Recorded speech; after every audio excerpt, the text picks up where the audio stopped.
નમસ્કાર દર્શક મિત્રો, આપ જોઈ રહ્યા છો i7 ન્યૂઝ ગુજરાતી। હું છું પાયલ બામભણિયા। તો જોઈએ આજના મહત્વના સમાચારમાં।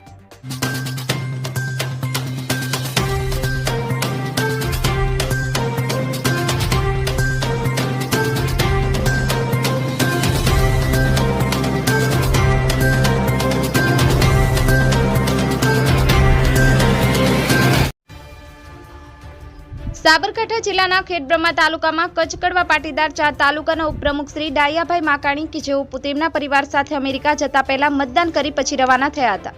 તો ખેડબ્રહ્મા તાલુકાની લક્ષ્મીપુરા ખાતે આવેલ સેઠકેએલ હોસ્પિટલમાં પ્રમુખ શ્રી અંબાલાલભાઈ ધોળુ કે તેમની 90 વર્ષની આયુમાં મતદાન કર્યું હતું, જેને ચૂંટણી પંચે પણ નોંધ લીધી હતી। તો બીજી તરફ ખેડબ્રહ્મા શહેર કોંગ્રેસ પ્રમુખ શ્રી અમિત શર્મા દ્વારા પણ પરિવાર સાથે મતદાન કર્યું હતું અને લોકોએ વધુમાં વધુ મતદાન કરવા અપીલ કરી હતી।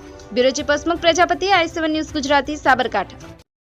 લાઈક કરો, શેર કરો, સબસ્ક્રાઇબ કરો i7 ન્યૂઝ ગુજરાતી।